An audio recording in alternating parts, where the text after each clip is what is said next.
the resistance. Do you guys want to go on vacation? I would love to go on vacation. Where should we go? Well, there's some new news coming out this week about Galaxy's Edge at the Disney parks.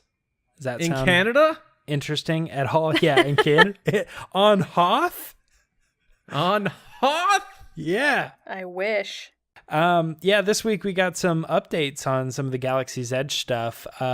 We might be getting Force Ghosts, holograms, and even a new hotel. This is all kind of interesting. So as the story goes, looking into it a little bit more, they patented some technology that has the potential to be like new or updated versions of classic hologram stuff like you guys see in the Haunted Mansion or something like that. That stuff's always really cool, and Disney is kind of known for that. Well, they own they're Star big Wars on the projection stuff.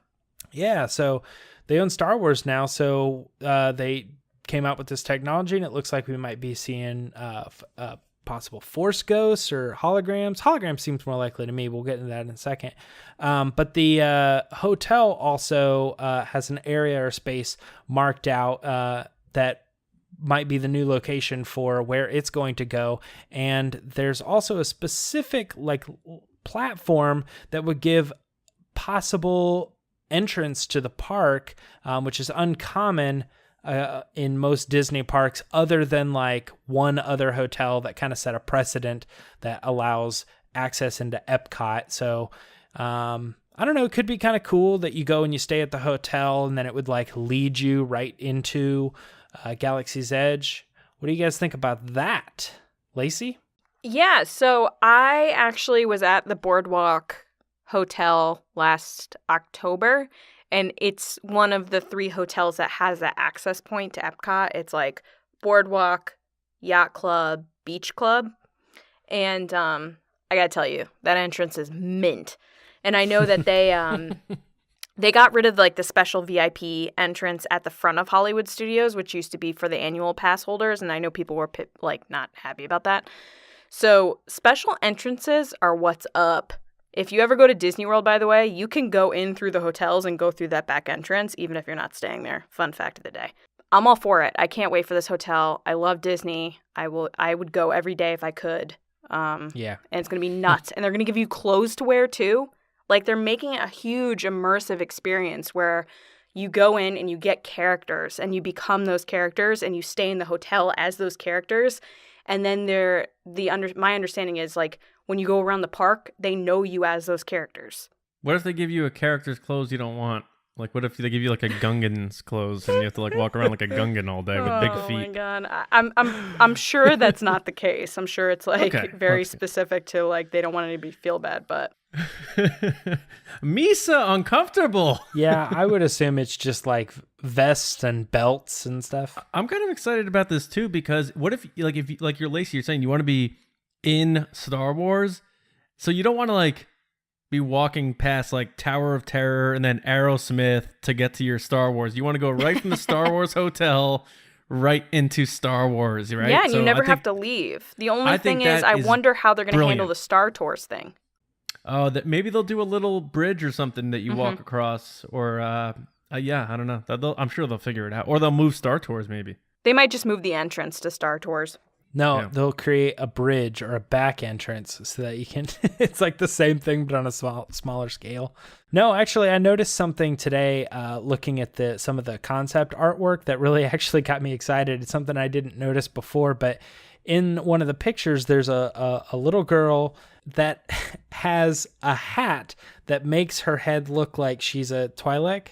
And I never noticed it before, but it just got me excited because I enjoy going to the Disney gift shops and stuff because they do things like that. Like you can buy like a fez or something that makes it's like, oh, you're Abu now or something, you know?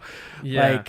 Like somehow they will take Ewok like ears one. and stuff. Yeah, exactly. They'll take like one characteristic from something and you can buy it. And I just thought it was kind of cool because it might open the door for like all different versions of different aliens based on their characteristics, and you can buy these little hats and toys and outfits. And I mean, we've seen it like lightsabers and stuff, but all that stuff seems very surfacey of Star Wars. And now that this is Star Wars Land, you'd think that the shops would open up and deep dive a little bit more into some of the things that really make Star Wars, the world of Star Wars, the aesthetics and stuff. So I got pretty excited about that. One of the shops that they announced at the Galaxy's Edge panel that they had during Galactic Nights a couple months ago was that the first store they announced in Blackspire, which is the village that you go into, is a pet shop where you can buy like loth cats and stuff. Ooh. All right.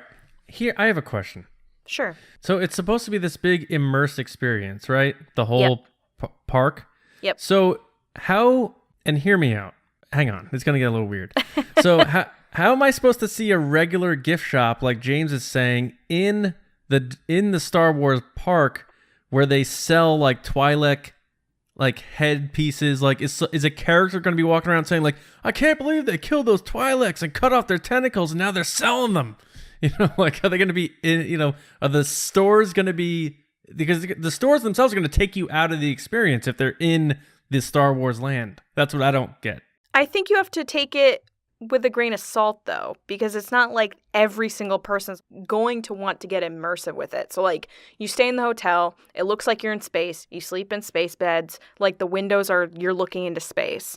You probably go through this entrance. If you want to be a part of the story, you are. And then if you're not, you're not. Yeah, I guess so. So I still have to be walking among like regular, normal, annoying touristy people. Yeah, but they probably have like some type of term for it, like muggles with Harry Potter or something like that. Ah, okay. I get on that. All right. So I was thinking too that normally I don't think you see the characters like in the store doing their thing. They're normally outside of the store. So when you enter the store, it becomes kind of a different like self-enclosed area. It's a safe place. But I would say that like outside of the store, I wouldn't be surprised if I was like somewhere around Pirates of the Caribbean and there's a pirate character going, you know, like, look at all the gold here. And, you know, it's like plastic gold or something. And that's kind of a way to take a product that they're selling and turn it into something where the character's reacting to the store or the products in such a way like, look at these parrots. And he puts it on his shoulder and he says like, I got me my own parrot now or something. I could see them. Like the wand shop in Harry Potter world. Yeah, it's another good example. Yeah. Like I think that there's a way that they could probably have characters interact with the shops to make it seem like they're local to the area, the planet, you know, or something like that. But I don't know. I'm excited to see more about the planet in the upcoming Thrawn novel too, because that's like really the first time we're going to get a story from that planet specifically. Do you guys think that the technology, like you're saying, James, about potential of seeing Force ghosts and holograms that interact with you and that sort of thing, like you had nodded to like the Haunted Mansion, like, oh, it's going to be like that. But I mean, I think they're clearly setting the bar here and they're creating way brand new patents and technologies for theme parks to take it to a level that we haven't seen before.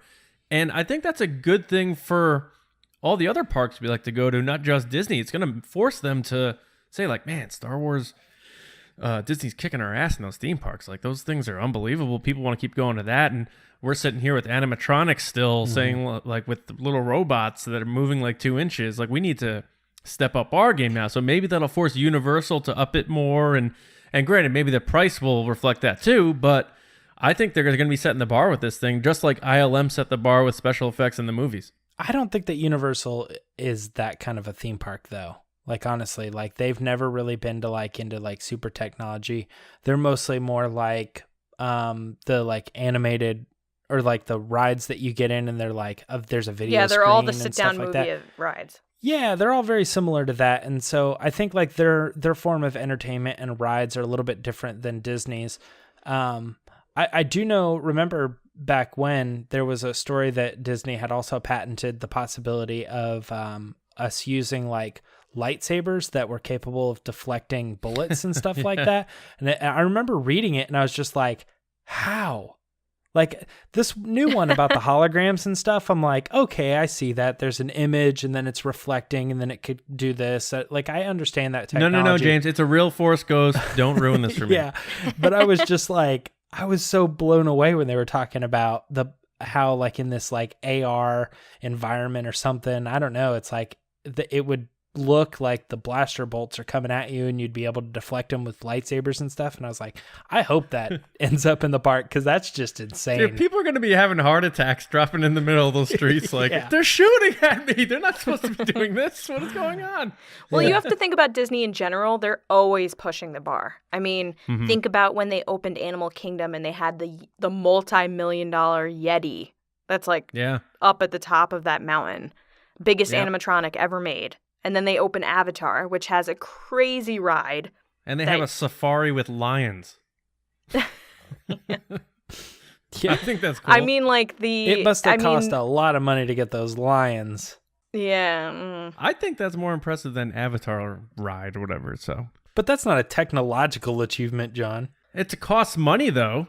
Yeah, to get endangered animals and have them all living without fenced areas. And John, we're talking about technology. I'm just saying, you say they set the bar, so they do set the bar. They set it high. Well, they set the bar back when they created a whole amusement park. You know what I mean? Walt Disney just saying, in general, I'm going to open up this place. Yeah, even their Path of the Jedi movie is really cool. Like, they've updated that now with newer footage. And it has lasers that shoot out when the ships shoot, and it has air, and it feels like you're flying. It's cool. They're killing it. They're absolutely killing it. Too bad I'll never be able to afford to stay at that hotel. I know, no one will. No one will. Oh my gosh. I heard they limit it to like 2 nights or something. Like, you can't stay in the Star Wars hotel for like a week, I don't think. Yeah, you can. It's all about money. If you have the money to spend, they'll take it. No, I know. I think I read somewhere they were initially doing only a few day reservations because like 2-3 days, yeah. Yeah.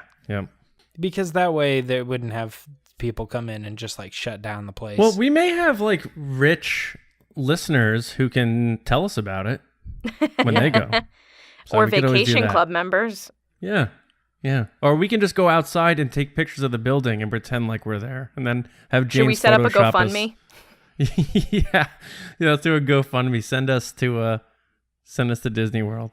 We could buy a room, go up to the room, take pictures in the room, and then go back and get our money refunded because we never actually stayed.